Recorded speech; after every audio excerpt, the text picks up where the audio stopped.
참 좋으신 우리 주님의 은총과 위로와 사랑이 오늘 이 예배 자리에 함께 오신 모든 분들에게 같이 하시기를 빕니다. 나침반은 바늘 끝이 늘 북극을 가리키면서 가늘게 떨고 있죠. 나침반 그 바늘이 떨고 있다는 것은 나침반이 살아있다는 증거입니다. 만약에 나침반 바늘이 떨지 않고 아무런 움직임이 없다면 이 나침반은 죽은 것이에요. 그냥 고철에 불과한 것입니다. 우리의 신앙의 바늘은 지금 떨고 있습니까? 떨면서 우리의 인생의 궁극적인 이정표이신 우리 주 예수 그리스도를 향하여 떨고 있습니까? 오늘 이 예배를 통하여 우리의 신앙의 바늘 끝이 떨리는 설렘으로 온전히 주님께로 향해지는 그러한 복이 있기를 축원합니다. 이스라엘 백성들이 하나님의 기적으로 애굽을 나오고 홍해를 건넜지만 그들은 곧바로 젖과 꿀이 흐르는 약속의 땅 가나안으로 바로 들어가지 않았습니다. 척박한 광야가 그들 앞을 기다리고 있었습니다. 하나님께서는 이스라엘 백성들을 왜 곧바로 젖과 꿀이 흐르는 가나안 땅으로 인도하지 않으시고 광야로 인도하셨을까요? 여기에 중요한 의미가 있고 우리가 배워야 할 신앙의 교훈이 있습니다. 첫 번째로 광야는 우리의 최종 목적지가 아니라 과정입니다. 우리가 사는 이 세상은 광야와 같습니다. 광야 같은 이 세상, 여기는 우리의 영원한 목적지가 아니고 거쳐가는 하나의 과정입니다.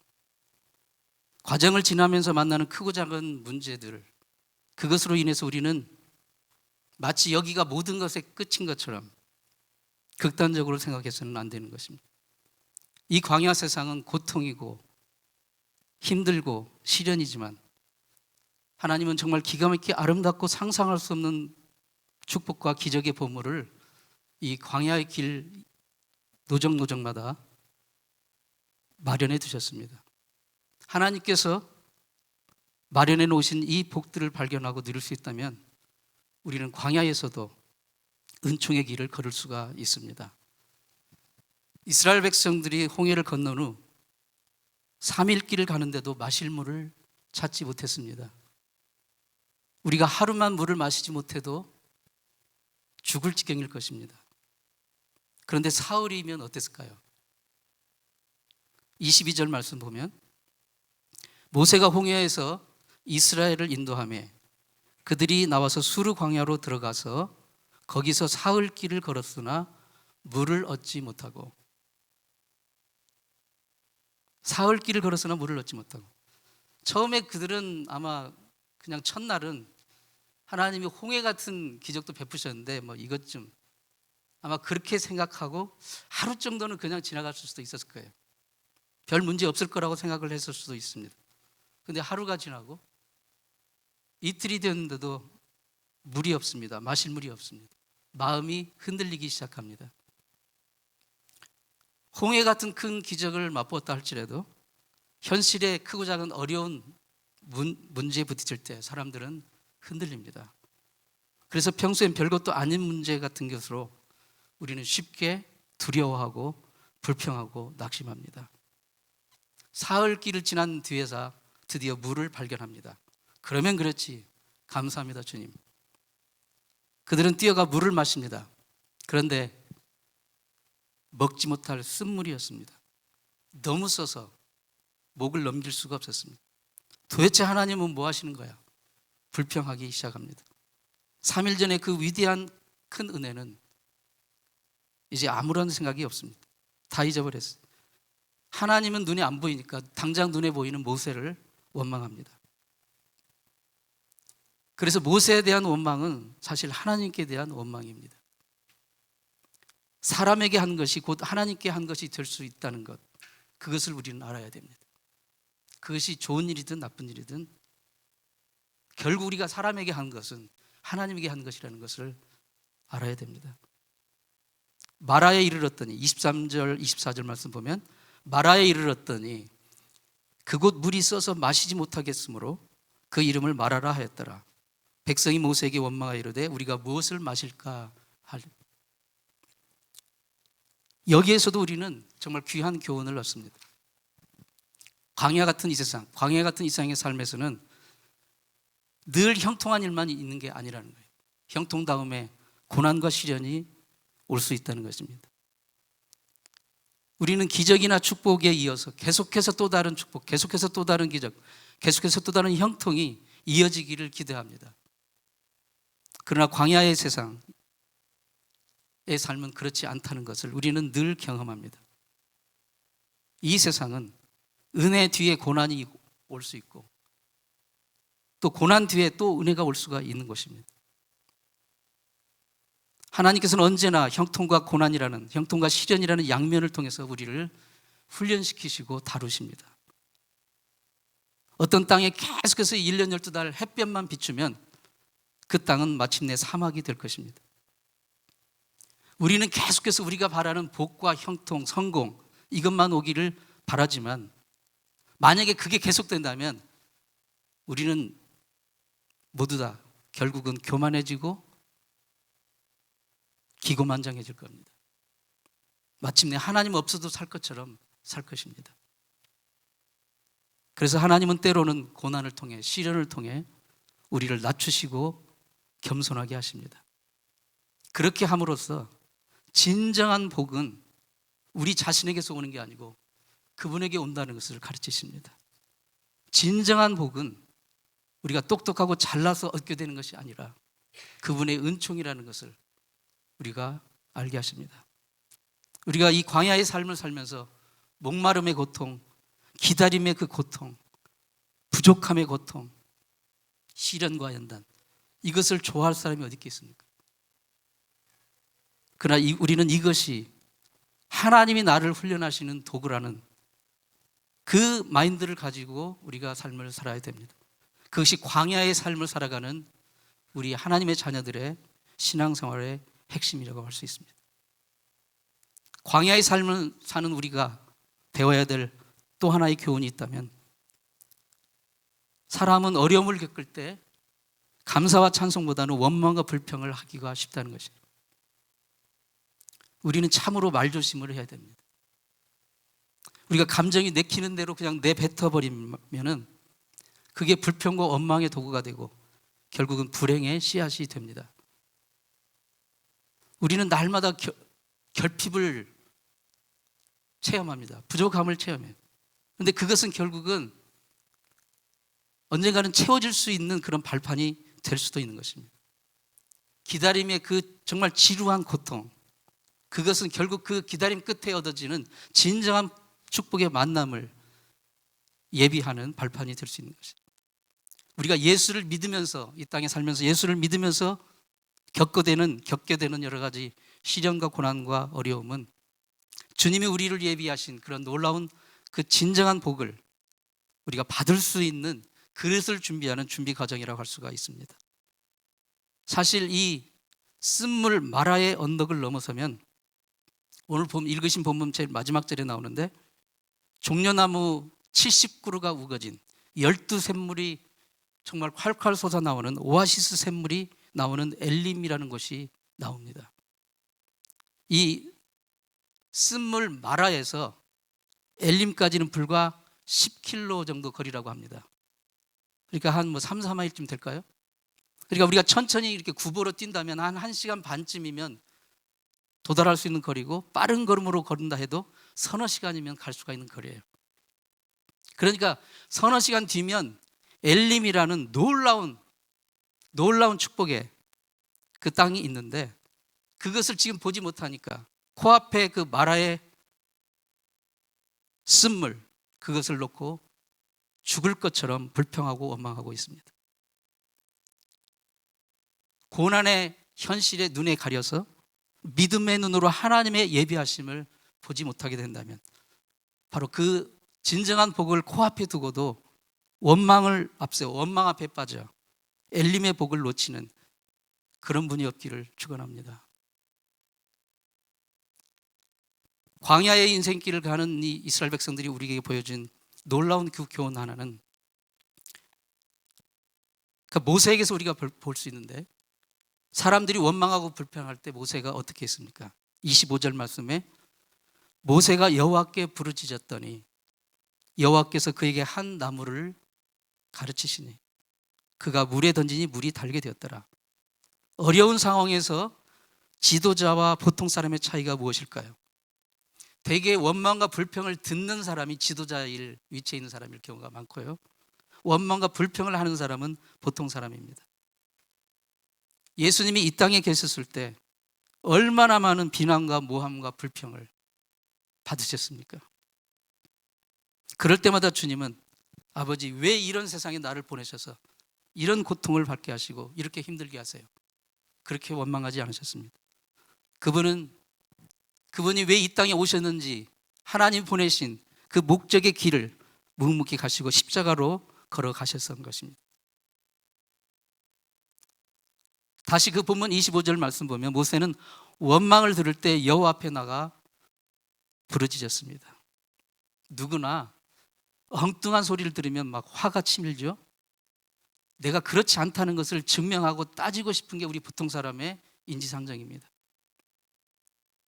그러나 모세는 그렇게 하지 않았습니다. 그는 하나님 앞에 나와 엎드렸습니다. 하나님께 기도했습니다. 여기에 참된 리더십이 있습니다. 문제 앞에 불평하면 그냥 보통 사람이에요. 근데 문제 앞에 기도하면 당신은 지도자입니다. 가정의 문제 앞에서 당신이 가족을 위해 기도하면 당신은 가정의 영적 지도자입니다. 당신이 친구들을 위해 기도하면 당신은 그 친구들 사이에서 영적인 지도자입니다.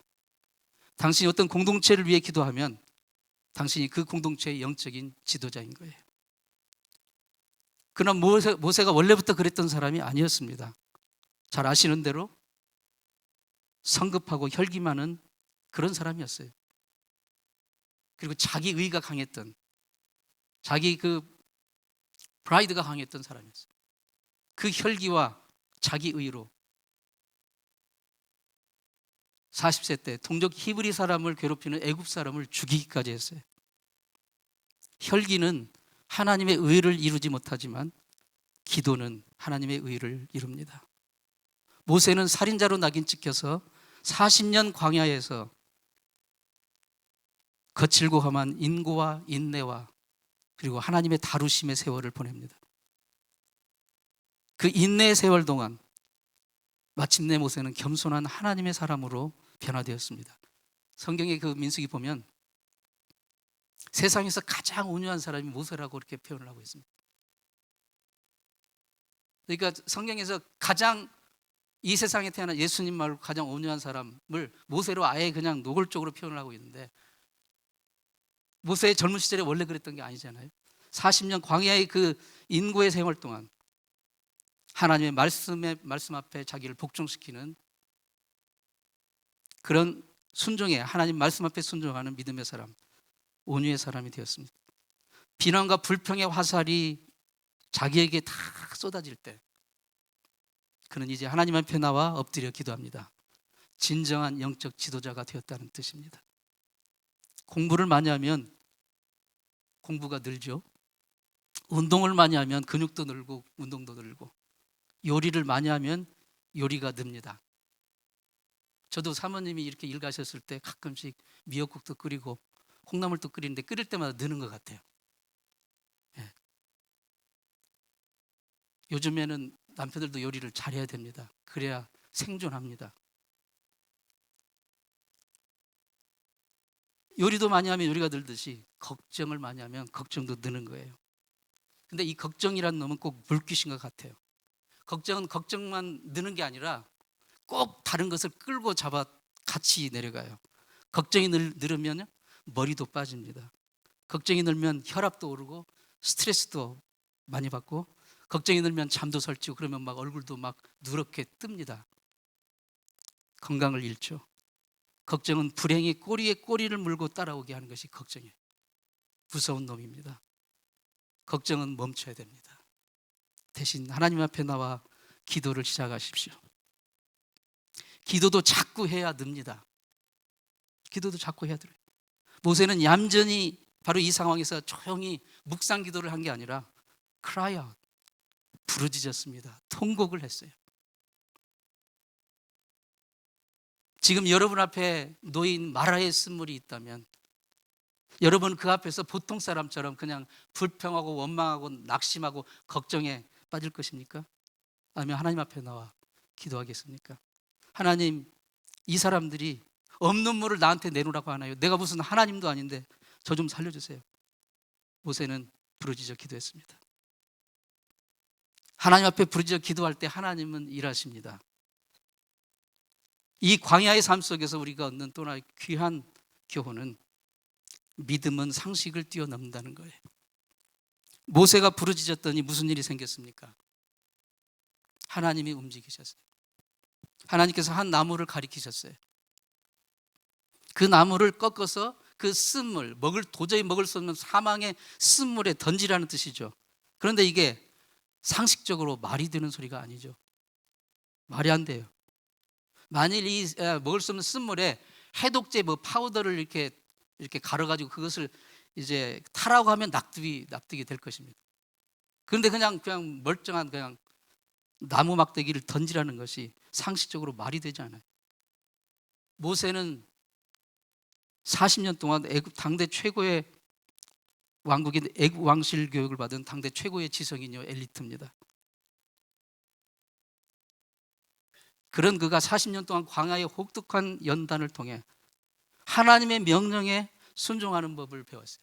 가장 온유한 사람이 됐어요. 온유라는 게 얌전하고 그냥 이렇게 조용하고 소프트한 그걸 말하는 게 아니라 성경에서 말하는 온유는 하나님 말씀 앞에 철저히 자신을 복종시키는 사람, 순종하는 사람, 그게 진정한 온유예요.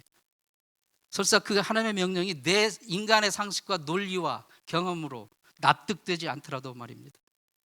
그러니까 어떤 면에서 정말 세상에서 가장 상식 밖의 말이 뭐냐면 예수 믿으면 구원받는 말이에요. 2000년 전에 죽은, 2000년 전에 유대 땅 어디에서 살다가 한 30년 살다가 죽은, 나는 본 적도 들은 적도 없는 한 유대인 청년을 믿으면 영생하고 구원받는다는 말이 예수님을 모르는 사람, 예수님을 믿지 않는 사람에게는 이게 납득이 됩니까? 정말 몰상식한 말 아닙니까? 그래서 예수를 우리가 믿게 되는 것은 오직 하나님의 성령의 역사로만 되는 거예요. 인간의 이성과 논리와 경험으로 담아지는 게 아니기 때문입니다. 정말 하나님이 하시는 거예요. 하나님이 노아에게 배를 산 꼭대기에다가 지으라고 명령하셨어요. 배를 바닷가에 지으라고 했으면 그래도 좀 납득이 되지 않습니까? 산 꼭대기에다가 지으라는 하나님의 명령에 그 토를 달지 않고 그 명령에 순종해서 배를 짓는 노아를 당시 사람들은 이해할 수 있었겠습니까? 얼마나 많은 비난과 조롱을 받았습니까? 그러나 노아는 오직 하나님의 명령에 순종하여 산 위에다가 배를 지었습니다. 그런데 하나님은 이런 순종의 사람을 쓰십니다. 몰상식한 일을 하라는 게 아니고요, 하나님의 우리에게 주시는 그 믿음은 상식을 뛰어넘는, 상식을 초월하는 그러한 믿음의 도전, 그것을 하라는 것입니다. 모세는 나무가지를 쓴물에다가 던졌어요. 상식을 초월한 믿음의 행위죠. 순종의 믿음. 그랬더니 쓴물이 변화되어 단물이 되었습니다. 여기서 단물은 설탕을 타가지고 달짝지근한 물이 됐다는 말이 아니고 그 물은 마시고 살 수 있는 생수가 되었다는 그 뜻이에요. 이 사건은 마치 광야를 행진하던 이스라엘 백성들이 불평하고 원망할 때 하나님이 이 독이 든 독사 불뱀을 풀어서 그들을 물려 죽게 했습니다. 수많은 사람들이 그 불뱀에 물린 사람들이 죽어가고 있을 때 하나님 모세에게 장대에다가 놋으로 놋뱀을 만들어 장대 위에 달아서 그것을 죽어가는 백성들로 하여금 바라보게 하라. 그러면 살겠다. 불뱀에 물려 죽어가던 그들이 장대에 매달린 구리뱀을 보고 살아난 그 일과 흡사한 거예요. 이런 하나님의 놀라우신 구원하심의 일은 지금도 예수 믿는 자의 삶 속에서 얼마든지 일어날 수가 있습니다. 예수를 믿는 자는 구원을 얻고 영생을 얻는다는 것, 이것은 인간의 이성과 상식과 경험, 이것은 한사코 거부하는 일이에요. 그러나 이것은 생명의 말씀, 하나님의 성경의 진리이고, 광야 인생길에서 쓴물이 변하여 단물이 되는 이 경험은 예수 믿고 구원 얻은 인생이 새 생명을 얻게 되는 그 경험과 같은 것입니다. 광야 같은 이 세상에 살 때 정말 두려운 것은 쓴물이나 메마름과 시련과 연단의 고통이 아닙니다. 그것은 일시적인 것이에요. 가장 정말 두려운 것은 하나님이 보이지 않고, 하나님의 음성이 들리지 않고, 하나님이 믿어지지 않고, 삶의 현실이 아프고 힘든 것, 그게 아픈 것이긴 하지만 정말 그게 제일 두려운 게 아닙니다. 하나님이 내 마음 가운데 담아지지 않는 것, 하나님이 믿어지지 않는 것, 그게 가장 두려운 거예요. 감옥과 같은 상황, 앞뒤 꽉 막히고 우아래 다 닫힌 그런 상황에서도 얼마든지 기뻐할 수 있는 것이 이 상식을 초월한 믿음을 가진 자들이 할 수 있는 거예요. 빌립보 감옥에 갇혔던 바울과 실라가 그 증거가 아닙니까? 하나님에 대한 믿음을 잃어버린 것이 이 광야 같은 세상에 살면서 가장 큰 두려움이고 가장 큰 절망입니다. 이 세상이 주는 것, 물질, 어떤 직장, 성공, 그런 것들을 잃어버리면 물론 아프죠, 힘들죠, 어렵습니다, 절망입니다. 하지만 그런 것들은 있다가도 없고 없다가도 있는 거예요. 영원히 나와 함께하는 것이 아니기 때문입니다. 하지만 하나님에 대한 믿음은 영원히 나와 함께하는 거예요. 그 믿음을 잃어버리면 모든 걸 잃는 것입니다. 광야같이 척박한 세상에 살면서 때로는 어떤 것을 잃는 때가 있다 해도 이 하나님에 대한 믿음, 쓴물을 변하여 단물 되게 하신 그분에 대한 그 믿음만큼은 끝까지 붙들 수 있기를 바랍니다. 그러면 광야에서도 은총의 길을 걸을 수가 있는 것입니다. 베드로전서 2장 24절 말씀에 친히 나무에 달려 그 몸으로 우리 죄를 담당하셨으니 이는 우리로 죄에 대하여 죽고 의에 대하여 살게 하려 하심이라. 그가 채찍에 맞음으로 너희는 나음을 얻었나니.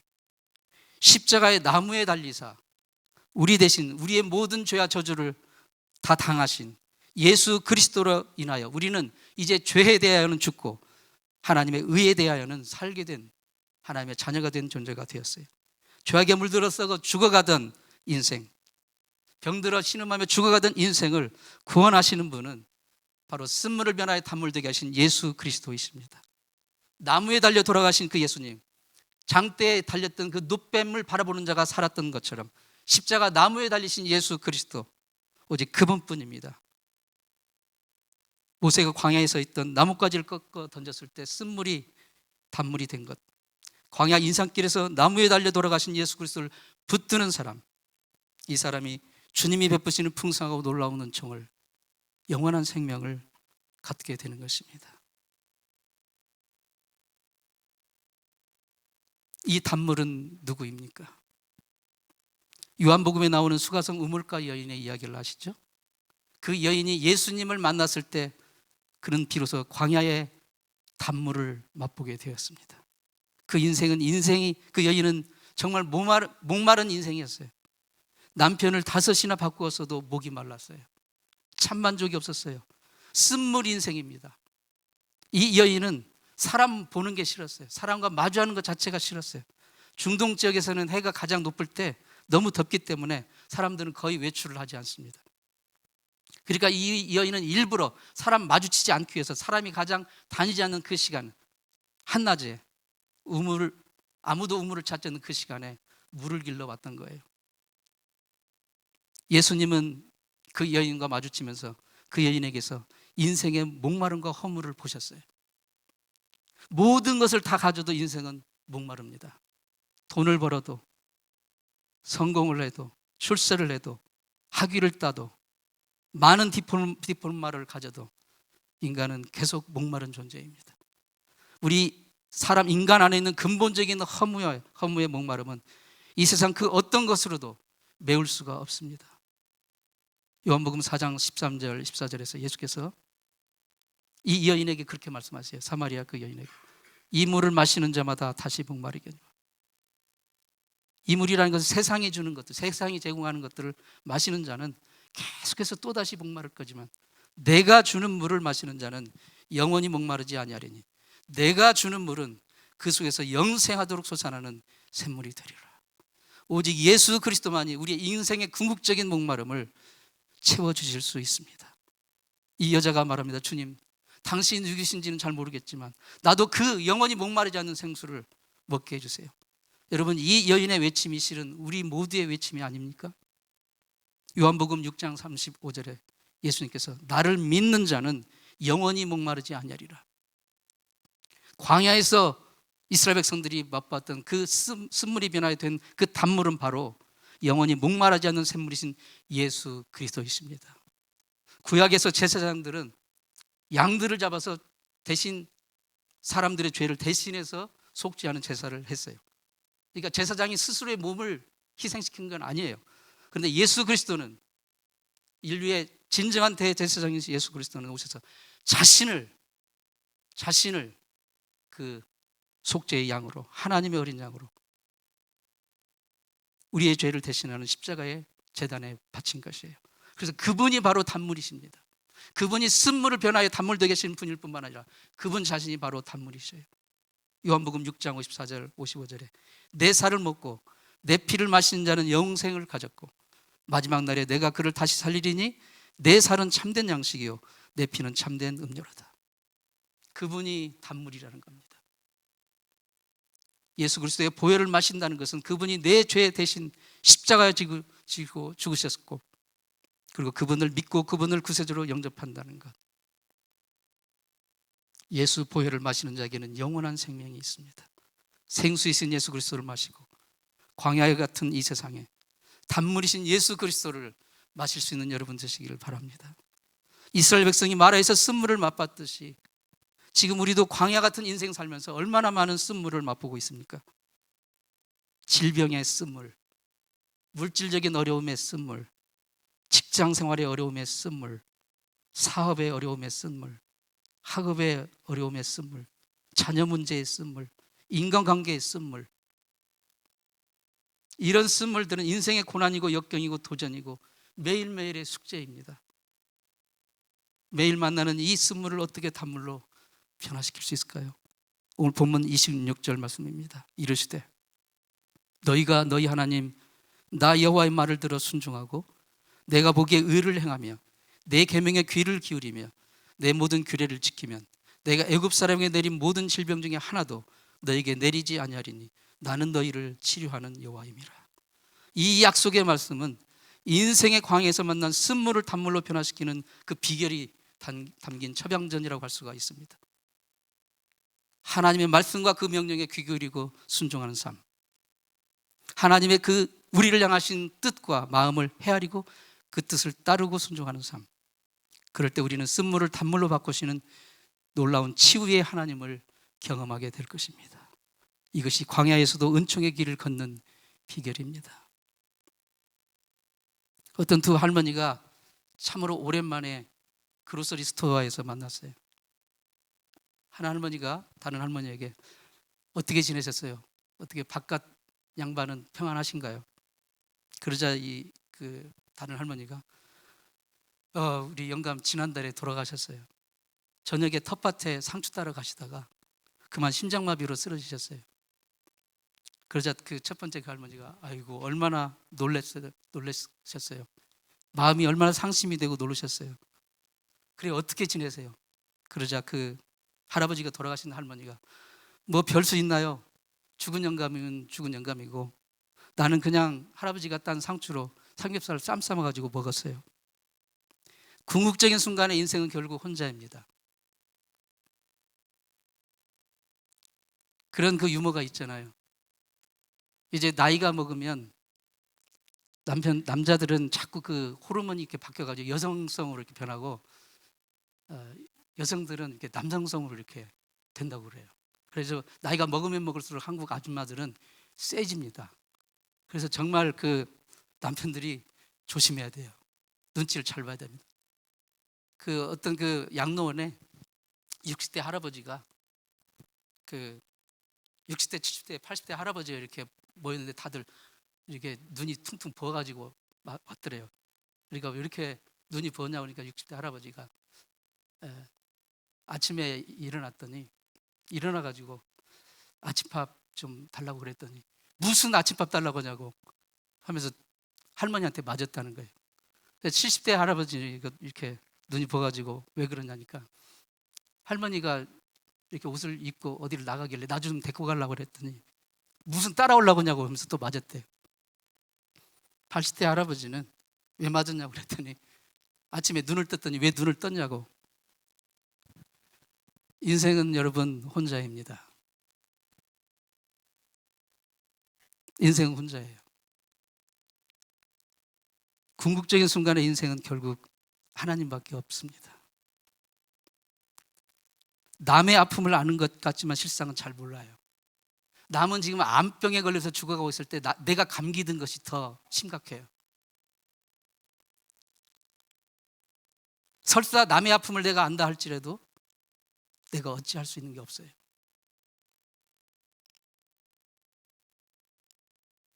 물을 달라고 아우성치는 백성 앞에 지도자 모세가 할 수 있는 게 뭡니까? 아무것도 없어요. 하나님 앞에 부르짖어 기도하는 것뿐입니다.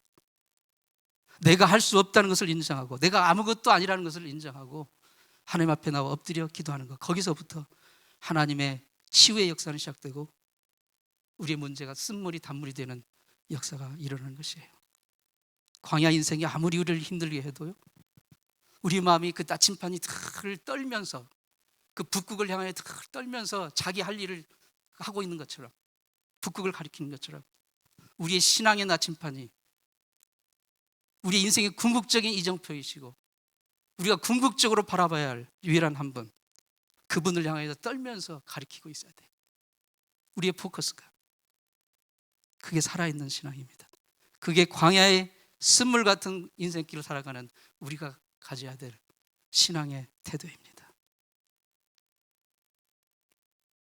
이번 주에 이제 유스그룹 서머 캠프가 있습니다. 사랑하는 우리 자녀들, 눈에 넣어도 아프지 않을 우리 자녀들이 이 광야같이 험한 세상에, 그들이 이제 지금 우리가 살고 있는 세상도 너무 험하고 말도 안 나오는 그런 정말 그 기가 막힌 세상인데 우리 자녀들이 살아갈 그 세상은 얼마나 더 힘들까요? 그들을 위해서 우리가 해줄 수 있는 게 무엇입니까? 하나님의 생명의 말씀, 우리의 유일하신 단물이신 그분을 그들로 하여금 만나게 해주는 것입니다.